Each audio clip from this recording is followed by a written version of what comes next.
Good morning, everyone, and thank you so much for joining us for our inaugural NAMI-NYC Workplace Mental Health Panel event, The Future of Workplace Mental Health. We are so thrilled that you are all here to join us for our Unity Week and could not be more excited about the great panelists that we have here to speak with you.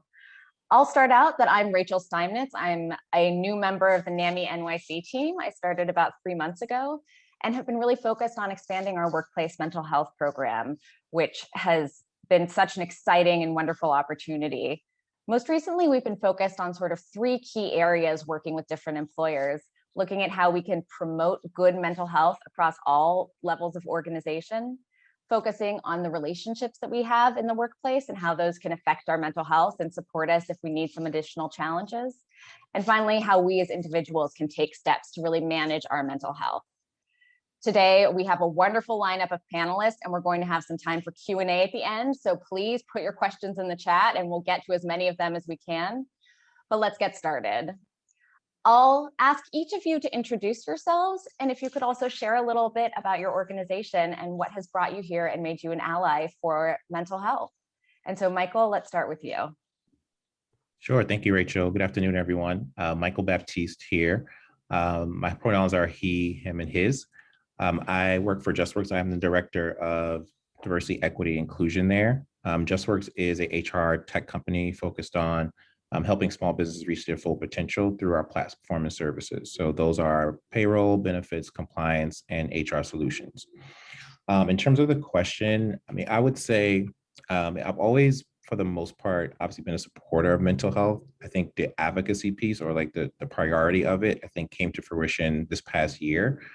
Just having to deal with all we had to deal with, I think, from last summer, whether that was racial or social injustices, anti-hate crimes, dealing with the pandemic in itself, being a parent or teacher in this remote environment. I think all that played a significant drain, I think, on all of our mental health capacities. And so for me, just seeing it every day with our employees was something that just really like resonated with me. Me going through it myself, realizing that, we have to address this in some capacity. And so that became like one of my high priorities, I think, for this past year is like, how do we support our employees in a better and effective way to at least manage their mental health? Obviously, we're not going to solve the mental health issues or concerns, but at least we can provide the resources and tools to guide them along the way. Thank you so much, Michael. I'm really excited to dig into all of those things that you said later in this panel. Mitul, do you kick us off? Yeah, thank you, Rachael.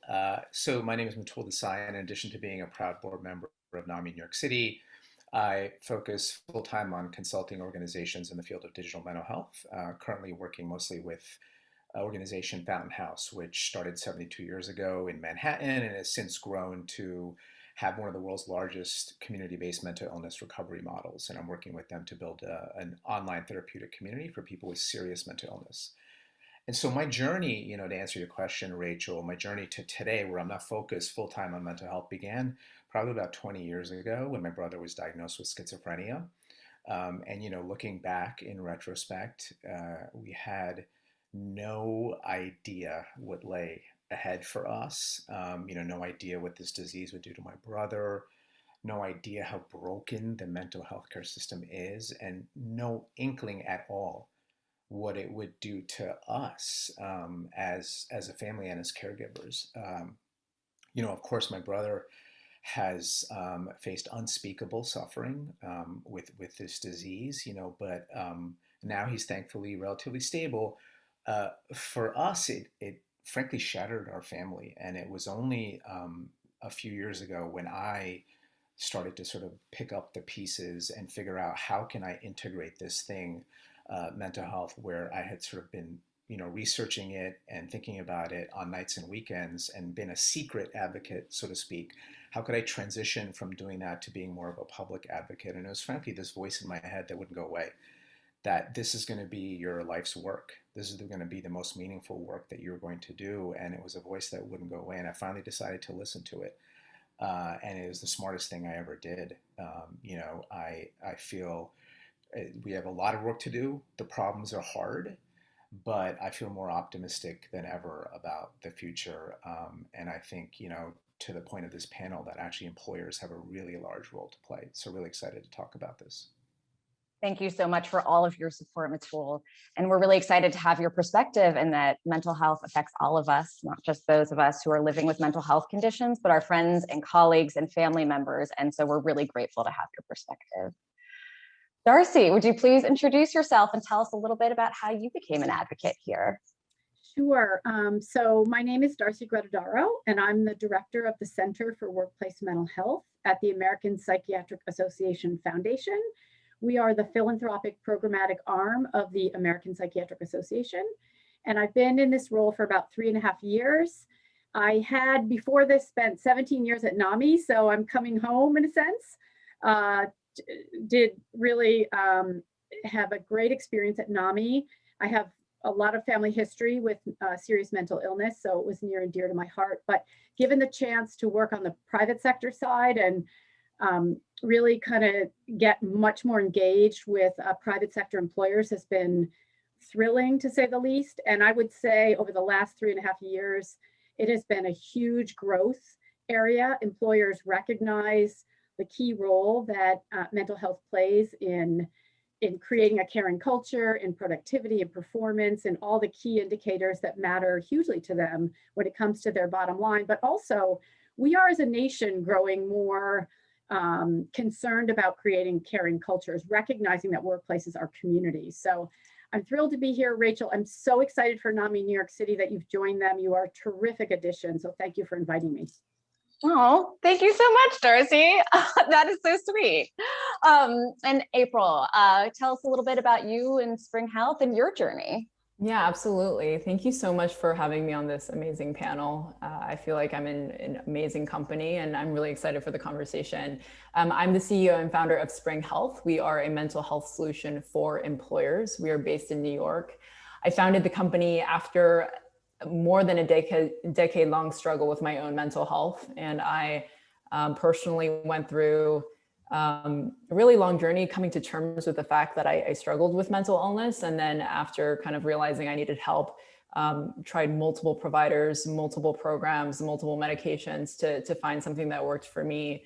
And thankfully, I'm recovered today. And even though I do struggle day to day, with some lingering mental health issues, I think that I've kind of seen the light at the end of the tunnel, and I've made it, like Mitul, my life's mission to improve the mental health experience and the mental health journey for other people.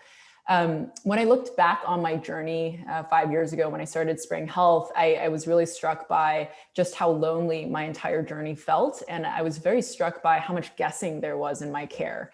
And so I've made it essentially Spring Health's mission to make mental health feel much less alone for each person and make guessing go away through data. And so we've combined kind of a world-class technology solution with the world's best providers and care navigators. And we've put all that together and made an employer-facing solution. And we're very fortunate to work with some of the largest employers in the country today, like Pfizer, Cisco, General Mills, Adobe, Pepsi, you name it. So I'm really grateful to be in this conversation and looking forward to it.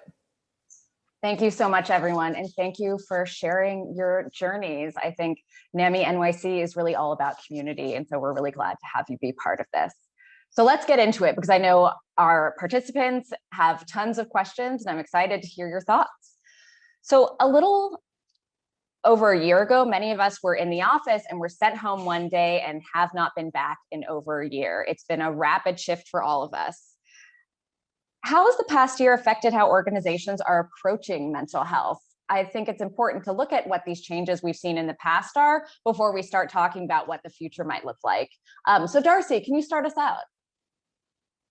Sure, happy to do so. So as I mentioned earlier, employers were very much more focused on workplace mental health going into the March 2020 timeframe when suddenly everything abruptly changed. So that's the good news. And obviously with the pandemic, we have seen disruption, uncertainty, stress, loneliness, a lot of variables that really employers recognize are very important to take into consideration. We also know that the Centers for Disease Control and Prevention has been collecting pulse data weekly since March of 2020, showing a tripling of people experiencing mental health issues, especially anxiety and or depression.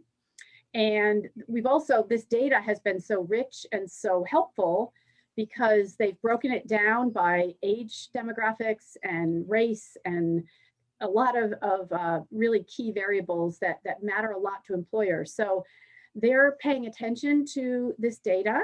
They also know from their own experience that mental health has been really stressed in new ways. And we sort of went into this pandemic with a system, which we've heard from April and Mitul on, and I'm sure Michael too, our mental health system has always struggled mightily with navigation, with access to care. And I would say employers are paying much more attention to the major challenges that exist around access. So we have capacity issues in this country. We don't have enough psychiatrists, we don't have enough therapists, we don't have enough specialty mental health providers. So we are seeing a big shift in how do we support primary care? How do we look at digital health options? A lot of concern around growing need, limited capacity. What can employers do to leverage their purchasing power to make a difference? So a lot happening. The good news is, the silver lining is that mental health has become much more visible, and we see more and more corporate leaders and political leaders talking about the importance of getting serious around addressing mental health in the workplace.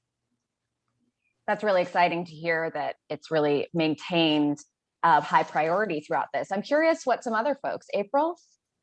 Yeah, absolutely. So in addition to all the stats that, Darcy's mentioned, mental distress and mental health issues tripling over the course of the pandemic, kind of predictably so. It's been such a stressful year, and it hasn't just been the pandemic, it's been crisis after crisis, and it's definitely had an impact on people's mental health. But I have a unique perspective in that, we have a platform that is incredibly data-driven. Our mission is to essentially use data to make the mental health journey much more seamless and successful for each person. And so we're privileged to collect a lot of aggregate data on how employees are doing. And what we saw in summer of last year was a 6x spike in demand just from our existing customer base. And so there was just a tremendous explosion of demand. And interestingly, it didn't happen in March. I think in March, people were still making the transition from an office, work environment to their home and setting up their home offices and dealing with childcare and coming up with all that. But then in May, June, we started just to see this huge explosion as people started to feel burnout and increased anxiety around everything that was happening. So absolutely, the pandemic has had an incredible impact on demand. I will also say this, I think going into the pandemic, there was already incredible interest in improving mental health care services for employees. This was driven by a lot of things. I think generally mental health issues have increased in prevalence, and people attribute some of that to social media. Suicide has become the second leading cause of death among young adults. And I do think that, as an epidemic in and of itself, mental health issues have exploded. But I think also, the younger generations, like, millennials or Gen Z employees, they just have a fundamentally different attitude towards mental health issues. They're much more outspoken about these issues. And so they are going to HR and saying, this EAP is just not working for me anymore, or it's been impossible to find a provider through my EAP, Employee Assistance Program. And so there was already a huge trend among employers to improve their mental health services, whether it was through replacing their EAP altogether or by adding kind of digital mental health point solutions. I saw Michael and Mitul both shaking their heads a lot during what you were saying. Do either of you have anything to add to this? I think the question about the new generations particularly piqued my interest. So if that's something you're seeing as well.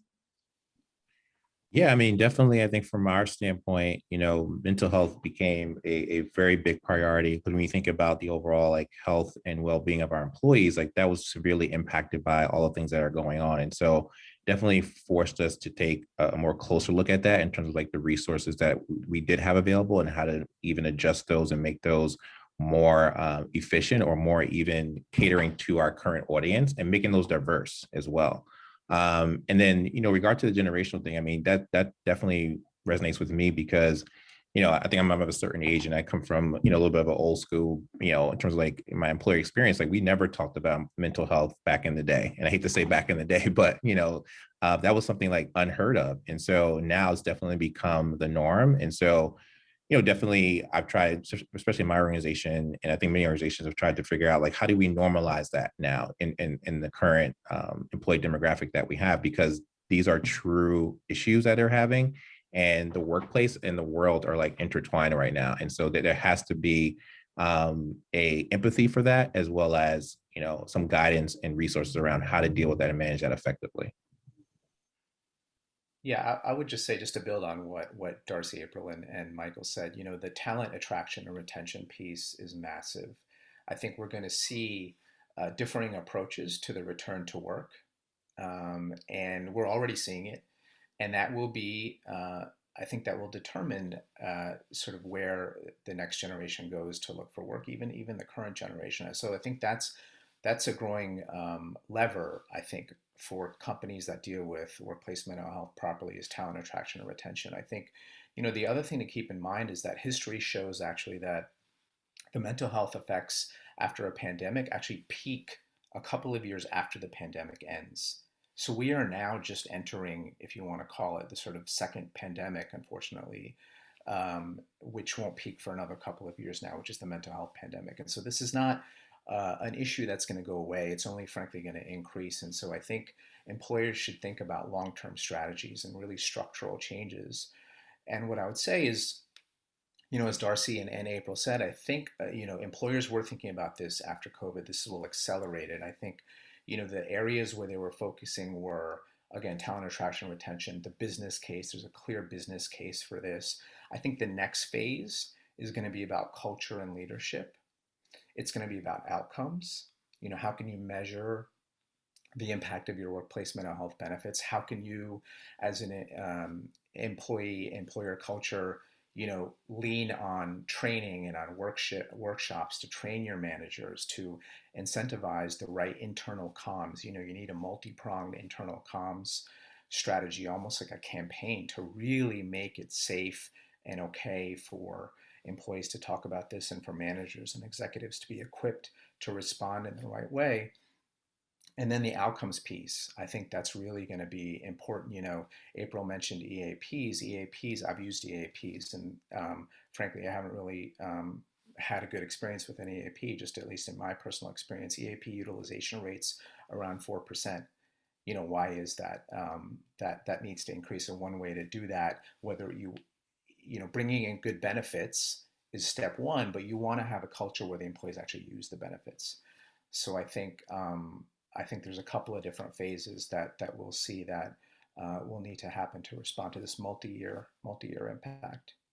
Absolutely. I think one of the most requested trainings that we've had through the NAMI-NYC workplace program has been really focused on managers, and first just helping managers understand what mental health is and looks like in the workplace, and how to respond to their employees, because they are the first people that employees often go to. It's not the EAP. And I've really been struck and, had great empathy for managers who want to do the right thing, but aren't sure how. And this, anxiety around return to work has been both for managers, but also in their employees coming to them and really experiencing very high levels of anxiety. So I'm curious what you all are hearing about how organizations are approaching this return to work, how they might be involving their employees, or what you're thinking is really going to help facilitate this next huge change. And so, April, I wanted to start with you.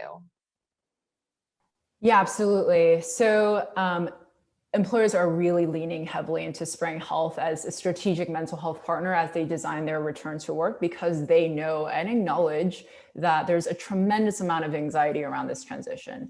Anytime there's any big transition, especially one that involves changing your entire lifestyle, there's going to be a lot of anxiety, and sensitivities around mental health related to that. And so We have an entire kind of return to work mental health toolkit that we're rolling out to employers.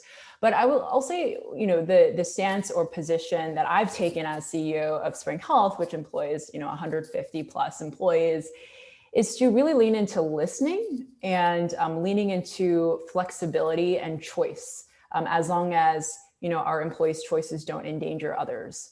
And so, I think this is just my personal approach. I don't think that being overly heavy-handed about, enforcing specific protocols or forcing people back into the workplace, unless it's absolutely necessary. I don't think that's the right approach. And I think being overly prescriptive is actually going to exacerbate anxiety and just create cultural friction. And I've heard from other leaders that some employers want their employees back because they don't trust their team's productivity, when they work remotely. And I think that's absolutely the wrong mentality. I think that people should, or employers should, be transitioning employees back to the workplace for only 3 reasons. First is to increase collaboration, which is incredibly important, especially in a startup setting. They should want to strengthen relationships. This is a huge piece that so many of my team members have mentioned, that they miss being around people, and that this past year has been incredibly lonely for them. And then the third reason I think that employers should explore bringing people back is to increase spontaneity and creativity. Anything beyond that, I just think is the wrong motivation for bringing people back. And I think as long as this attitude is adopted and then communicated to teams, I think it should help kind of decrease anxiety and increase kind of a sense of alignment with whatever policy you roll out. Absolutely. What are other folks seeing in this area as we think about the return to work? I would say, so we came up with this framework for communicating during the pandemic that I think really applies as well as we're thinking about the transition back. And I'm going to overlap with what April shared too. And we call it the LEAD framework. So LEAD stands for leadership, effective communication, adapting to change, and doubling down on access.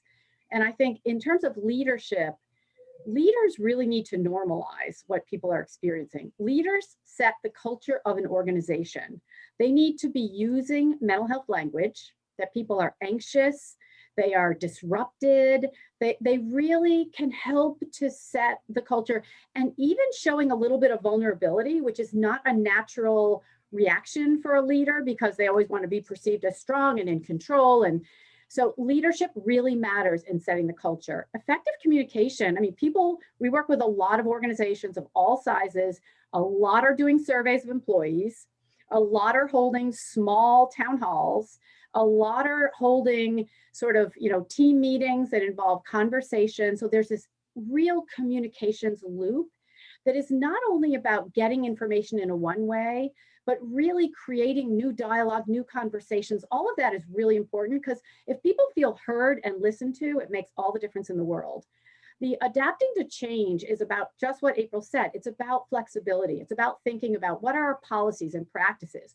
Do we have parents that have children? Do we have people living at home? What are their needs? How do we factor all of that in? And then the doubling down on access.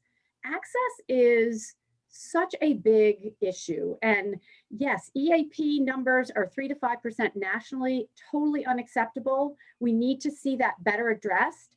But it's not just that, it's also, what kind of quality are people getting? The other thing is the mental health spend for most large corporations is 5 to 7%. So we have to really help businesses understand your healthcare spend on mental health is small, but the business impact of these conditions is high. So that is a process. I think we're getting there, but we really need to be thinking differently around the productivity and the retention and the talent side. One thing we know is that people that have conditions like depression, anxiety, and others, they can be your absolute highest performers. And you really want to retain that good quality talent, but you're not going to do that if you don't have access to effective care. And that's just a huge challenge that organizations are really struggling with. Absolutely. And I want to say for everyone who's participating in our audience, we will send out all of this great information that Darcy and April and Michael Mitul are sharing with us. So don't worry about all your furious note taking. We'll make sure to send this out because both of those Spring Health's work and that framework sound incredibly impactful and could be really helpful in the workplace. I also want to note we're seeing some of your questions come in. Thank you. They're great.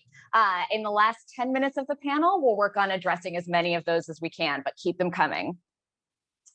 So I wanted to also take a step to look at some of the great changes that happened last summer in terms of racial justice. And we've seen many organizations, obviously dealing with the pandemic, making a renewed commitment to social justice. And it's been an interesting transition, I think, for those of us who come from this from a mental health perspective, to be really questioning our own thoughts and beliefs and knowledge about what diversity, equity, and inclusion in the workplace looks like.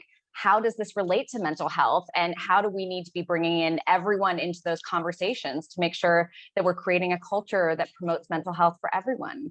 So Michael, I wanted to start out with you to see, what you're hearing from companies and their commitment to social justice and that relationship with mental health, which is new for many of us.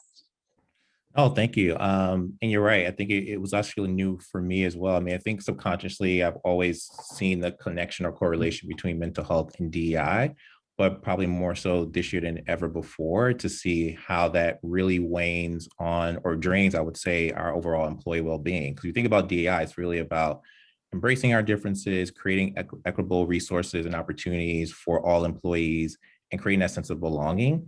And you really can't push that or navigate or rally around that if you're already strained from a mental health capacity, particularly around anxiety, stress, grief, or loss, or even now racial trauma with all the things that's been going on in the world. And so it creates like an interesting challenge because on the one hand, from a workplace standpoint, I definitely feel like there's like a moral and accountability piece to want to help your employees, whether it be from a resource or guidance or tools perspective, but also realizing that same spectrum is that we're not mental health experts, right? And in the day, you should kind of like go in that direction of if you have severe mental health issues, like getting the proper mental health expert help that you need to really like help resolve or like address some of those issues.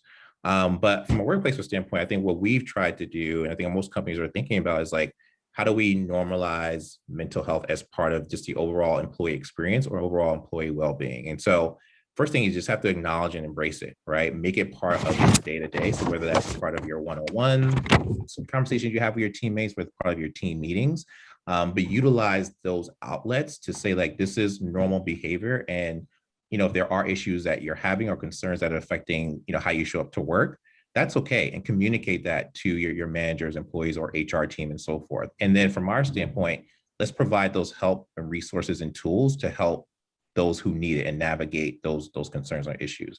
I think my thing comes from is like, we can't expect from an employer standpoint, our employees to give their best work or best results if we're not taking care of them and making sure they're taking care of themselves. From an organization point, it's like the biggest thing is like, how do we affect the bottom line? I think it's like, how do we affect that human bottom line to make sure that they're showing up as their best selves to really provide that best work or provide that best experience that they have.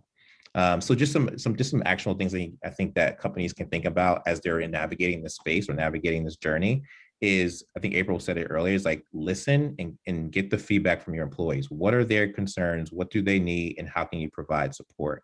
I think consistent resources and programming is helpful in a strategy format. And so not just addressing like the one-off, let's have a mental health workshop here or a one-off resource here, like make it part of a larger mental health strategy from your employees, and provide targeted and broad company experiences. So as you know, we're all experiencing different parts of this challenge. And so some groups may require a targeted experience and others may require a more broader experience, and that's okay.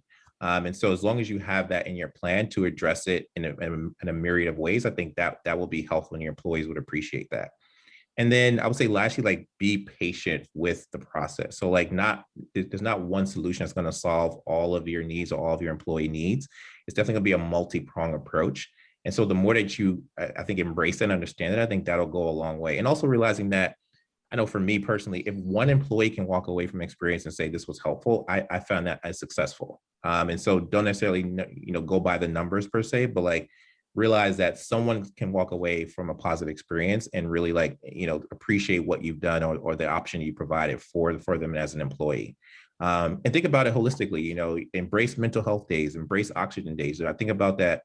I just on a plane the other day, and they give you the guidance around the oxygen mask, and they tell you to put an oxygen mask first before you help others. And that's kind of the mental process I've been thinking, is like we can't help others until we put on our own oxygen mask. So I think that's so helpful, Michael. And I want to say we just got a comment that said how we return to work must include topics around what work in the new workplace look like in justice, which I think is a really wonderful way of talking about it. I'd love to hear what other folks think about this issue, because as we've approached it through the NAMI-NYC lens, we realize that mental health is a diversity, equity, and inclusion issue, and that people who are marginalized or experience discrimination are more likely to develop mental health conditions and experience mental health challenges, but that people who have mental illnesses in the workplace are also discriminated against. And we've seen some comments in the chat around people who've had trouble, accessing ADA or things like that. So I'd love to hear other folks about what companies are doing and how we really dig into this very complex topic. April? Yeah, I love that comment, and Michael, about the oxygen mask, because we've been doing a series of healing sessions for our own employees, because we do it for our customers, and or because it's the right thing to do, rather. And we've been kind of coming together in community around specific traumatic events or series of events that have happened to various communities. And there was one that was centered around the AAPI community, which I'm part of. And it was just, a very safe space that was moderated by one of our care navigators around, what we as an AAPI community have been feeling over the past few months. I came to the table and I wasn't planning on sharing anything, but someone said, we as Asians cannot stay silent, and it triggered kind of this overwhelming need for me to share. And I started just sharing my own story. I didn't come prepared. I was just sharing, and it got so emotional. And I realized that I was carrying so much pain, and I hadn't even admitted it to myself. And all this, media and all this news around the violence against my community, I started to realize that it was impacting me. It was increasing my anxiety. It was increasing my burnout. And it all kind of came to a head in this conversation, and I just let it all out. And in that moment, stepping away from that moment, I realized that, yes, we have to take care of ourselves first. We have to do a check-in with ourselves and really ask ourselves, how is our mental health? How are we dealing with all of these events and crises at hand? And are we doing okay? So that we can be better equipped to help others. And then secondly, I think that from that story, I just realized that vulnerability is actually excellent for leadership, and it actually connected me much more closely and intimately with my team. And so I wanted to share that anecdote, because it was such a powerful moment for me. And I think that, from a diversity standpoint, since it has become such a huge priority for organizations over the past year, I think it's incredibly important to give access to mental health care for everybody. And this is specifically a D&I issue, because minorities are more affected, more impacted by mental health issues. But in giving access to high quality mental health care, you must ensure that the provider network that you're giving your employees access to is also diverse and also reflects the diversity that exists in your employee base. This is something that I've actually been passionate about since day one of Spring Health, because in my own journey, I found it almost impossible to find, an Asian provider, of color that I felt connected to. And, I had to wait months and months and months before I found someone that I that kind of matched my criteria. And it was a huge barrier for me. And so from day one, we've made Spring Health's provider network incredibly diverse. And I'm really proud to say that we have 3 times the number of providers of color in our network than your average network. We have 6 times the number of Black providers in our network than your average network. And we started measuring this right when the murder of George Floyd happened, and when there was this increased interest in the diversity of our network. And what we found was that, because it had been a priority from day one for us, we were already exceeding all these benchmarks, and we essentially had the most diverse provider network out there. So anyway, I say all of this to say that, whatever mental health solution you are evaluating as an employer, or whatever solution you're proposing to your HR team, please be mindful of the diversity that exists in their provider network. I'd love to just pick up on what a couple of folks said. So, we use this word. I've been thinking that we should get rid of the word stigma and just call it what it is, which is discrimination, right? I think stigma is almost too cute a word and too clinical. It's discrimination, right? And in the workplace, in some ways, it's still the last big issue that people are still afraid to talk about, right? And so in that frame, it is a really important cross-cutting issue with DEI, with productivity, with talent attraction and retention. And of course, as April said, mental illness disproportionately impacts people of color. And, if you think of serious mental illness, schizophrenia, bipolar, chronic depressive disorder, that also, unfortunately, has intersectionality with the criminal justice system, with homelessness, which already disproportionately impacts people of color. So, there was no denying that mental illness and DE&I go hand in hand for any comprehensive solution. I also wanted to just pick up on this point. Darcy made it too, about leadership and modeling vulnerability.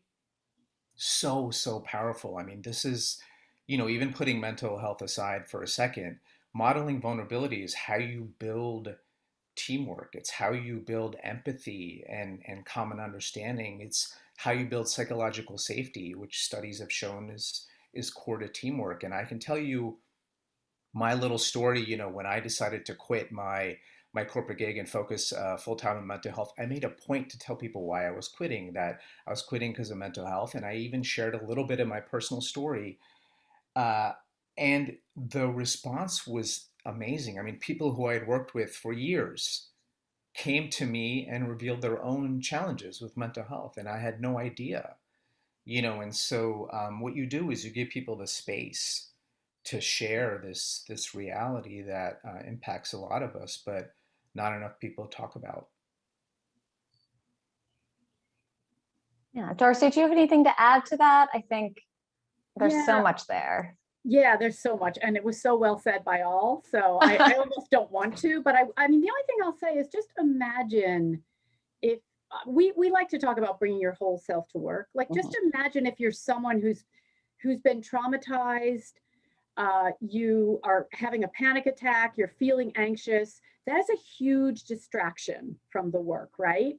So it makes so much sense that you should encourage those who work for you or with you to feel safe, psychologically safe. As Mitul said, that's I love that term because it's so visual, but you want people to feel safe so they aren't distracted. So they're focused on performance and doing the best job that they can. And the other thing I'll say around leadership is I recall a couple of years ago, the Cisco CEO sent an email to all staff saying, we care about people experiencing mental health issues and we don't want them to struggle alone. And he got 100 emails in response, 100 from people who said, that's my experience. And he just created in that moment psychological safety and people feeling like leadership cares about me and my experience and my family's experience. And this was people saying, I've had this experience, I have a family member, that just opened up and brought mental health out of the shadows and into the light.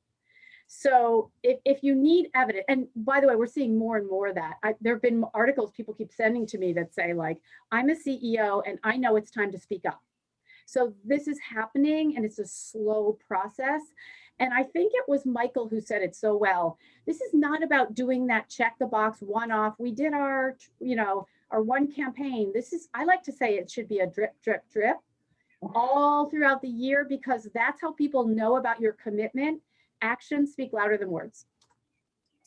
Absolutely. And I think to this point, I'm glad we brought up stigma, because in the work that I've been doing with employers over the past couple of years, I think stigma has become, I mean, I guess, Mitul, as you said, sort of a cutesy word, or it's kind of lost the real kind of gut punch impact of what stigma and discrimination is. And I want to share a story that came from actually one of the NAMI-NYC support groups that I attend. And it was an individual talking about that their sister had been recently diagnosed with a serious mental illness. And I didn't prompt this question, but they started talking about how it affected them at work, and that it was really hurtful to hear colleagues come in, off the street and say, oh, look at all these, disgusting people, homeless, and saying all these really derogatory things about people who are experiencing mental illnesses or have mental health conditions. And he said how angry it made him, but also he didn't feel comfortable sharing that, because what if they thought something was wrong with him? What if this affected his work, or they didn't want to give assignments, or created some bullying or stereotypes? And I think that kind of example really exemplifies why stigma and discrimination, as you said, Mitul, the actions that can come with it are so pervasive and pernicious in our workplace. And so I want to follow up on this idea of caregivers. And as we've discussed throughout this, people living with mental health conditions have their own experience, but also that of their friends and family members. Throughout the pandemic, we've seen a lot of information about the increased stress on caregivers for children, for people currently living with mental health conditions or other disabilities. And so, Mitul, I was wondering if you could share a little bit about your experience, and also how workplaces can really support others who are in this caregiving role.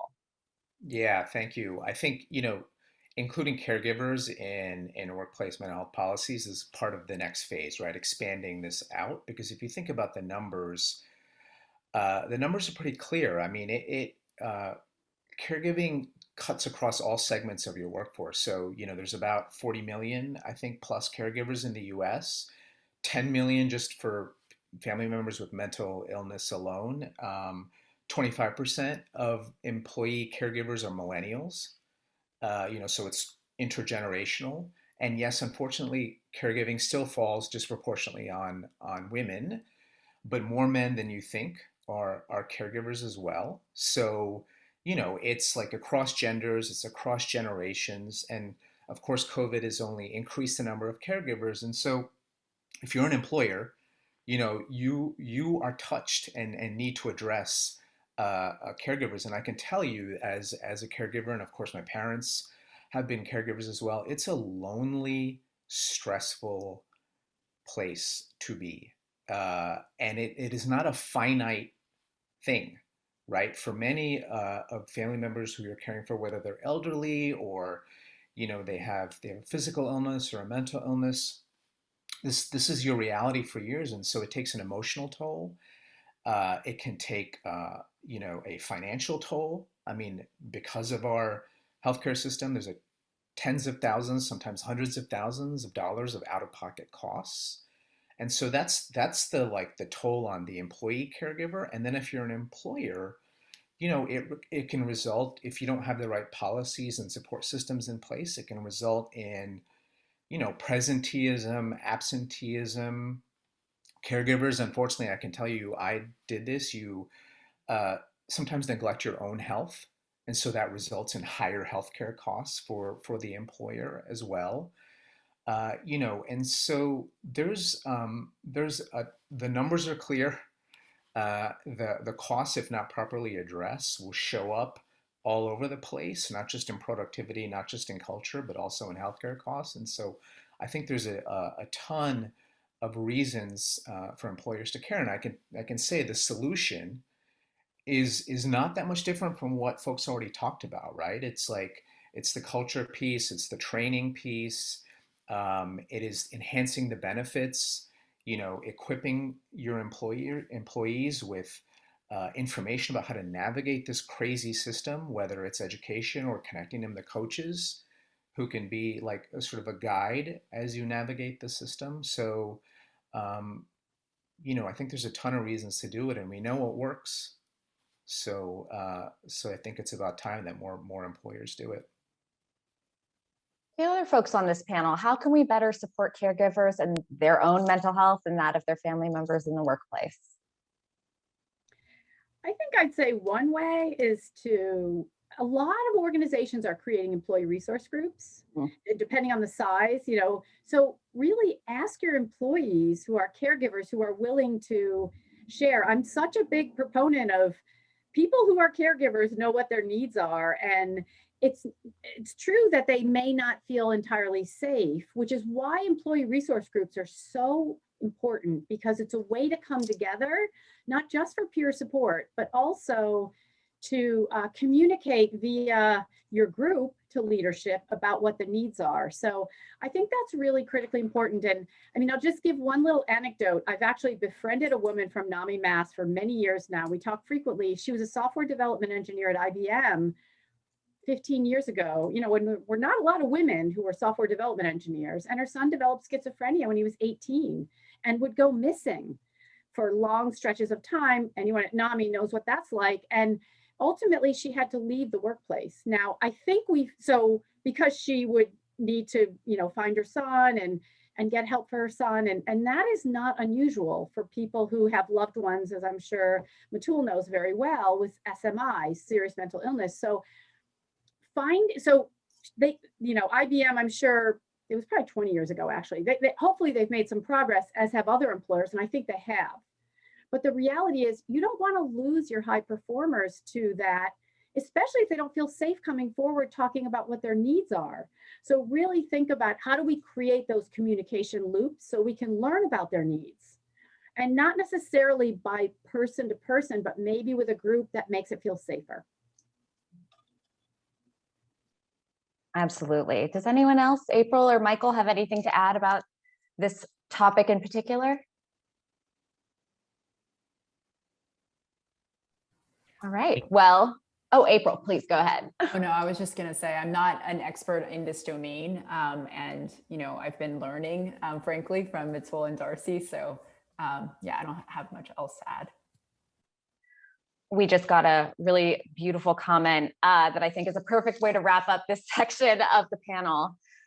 There are only 4 kinds of people in the world: those who have been caregivers, those who currently are caregivers, those who will be caregivers, and those who will need a caregiver. So thank you so much to our participant for sharing that. That's such a beautiful statement and great way to end this section and get to some of our questions from our audience. So folks, again, the panel chat is still open, so please shoot those questions in, but I'll get started with some of the ones that we've already received.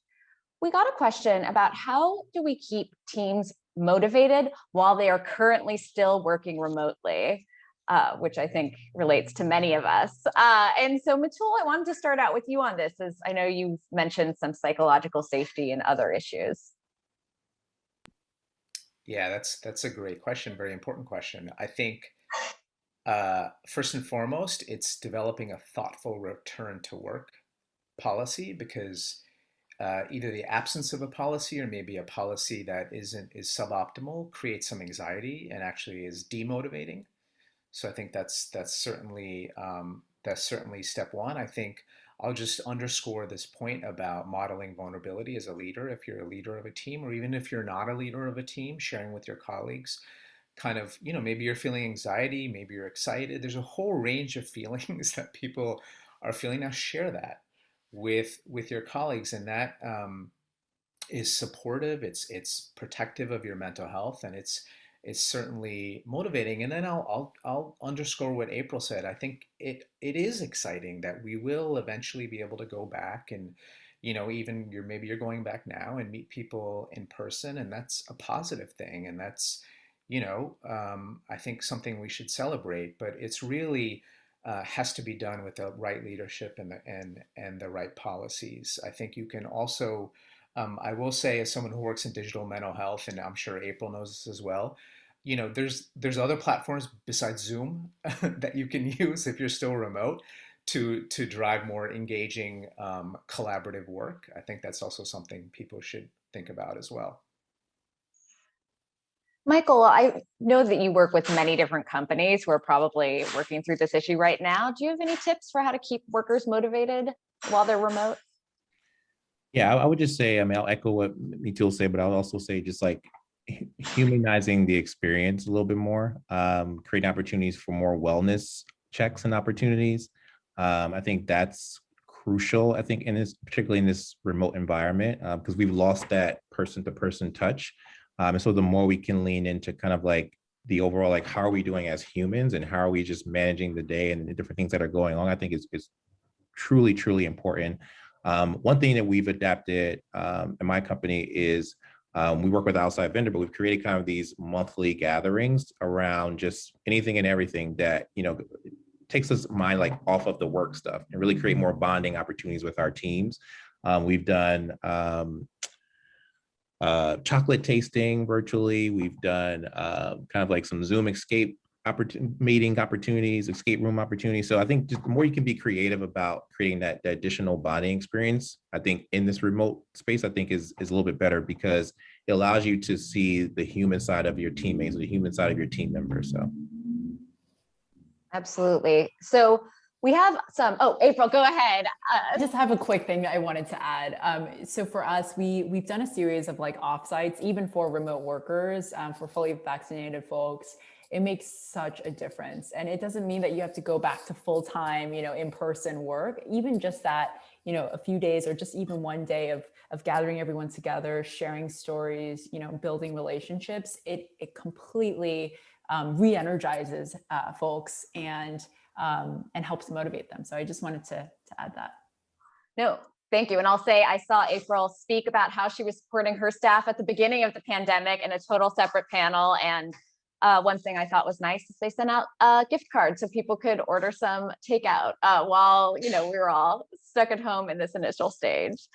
I want to start out with, or finish with, a couple of questions we got in here about why is EAP utilization so low, but also really related to why is coverage for mental health and mental health conditions so hard to find. And I know there is these laws about mental health parity, but anyone who's, I think, had insurance and tried to see a psychiatrist ever knows that that doesn't, actually show up in our pocketbooks. So April, I'm sure you have a lot of thoughts about this. So I want to start out here, and then Darcy, you can help us finish the panel. So absolutely, we have a supply issue. The demand has been exploding and the supply is not keeping up. But I think actually another big challenge, potentially a bigger challenge that people don't really talk about is the lack of transparency around provider capacity and quality, but we'll get to that later. And the reality is the lack of data, real-time data around provider capacity, I do believe is one of the biggest barriers to access. And right now, all the traditional networks are set up in a really opaque way where you have no sense, even the payers and the health plans have no sense of what their provider capacity looks like at any given moment because their structures are not set up in that way. And so Spring Health, what we've done is we've integrated provider calendars, we have centralized scheduling, and this allows us to see in real time what our availability looks like, what our capacity looks like, and adjust accordingly. And I think that is the future of mental health care. I think that is one of the big ways we will overcome this tremendous access issue. But you asked another question around why is EAP utilization so low? I think it's low because, by the way, we self-identify as an EAP replacement. So, there's a lot of negative connotations around the word EAP. So we're a little bit reluctant to say we're an EAP, but you can absolutely replace your EAP with Spring Health. But we see utilization from 40 to 60% among our employer customers. And this tremendous utilization is driven by ease of use. It is so freaking easy to sign up for Spring Health. You click a few buttons, enter a few fields, and you're in. And immediately, within, I think, 4 to 11 minutes, you can schedule your first provider visit right on our platform. And I think that ease of use is really what drives people to utilize Spring Health. EAPs, on the other hand, traditional EAPs are 800 numbers. Millennials don't call 800 numbers. I mean, I'm a millennial and I I avoid 800 numbers like the plague. But also, you're talking to 5 robots, and then you get a static list of 20 providers that you yourself, maybe you're struggling with anxiety or depression, you yourself through that mental illness have to call each provider yourself. And it is an incredibly cumbersome experience.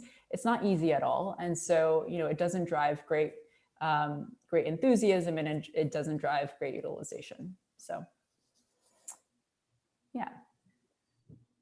Yeah, so I would say ease of use is huge, but also there are people that don't trust that their EAP is confidential and that it's safe to reach out, that their employer won't find out about it, which is a sad statement about psychological safety, truly, because people fear negative judgment, negative consequences in their professions.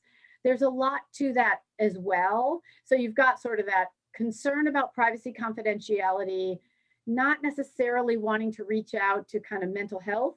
And then the ease of use, many are still in this antiquated model. They haven't really reinvented themselves. So we need to provide a broad spectrum though, because not everyone wants to use a digital health option. It, really can vary based on generations and all of that. So it's sort of a work in progress, I think. In terms of parity, we know that there are discriminatory practices around mental health benefits, and we are seeing, though, that our federal leadership at the congressional level recognize that, and the Department of Labor, as of January 2021, has brand new authority to really look at comparative analyses in how plans are covering mental health and substance use. So I would say to anyone, if you have what you think is a discriminatory experience, the Department of Labor now has a process for you to file a concern, and they will investigate it. Congress has made it very clear.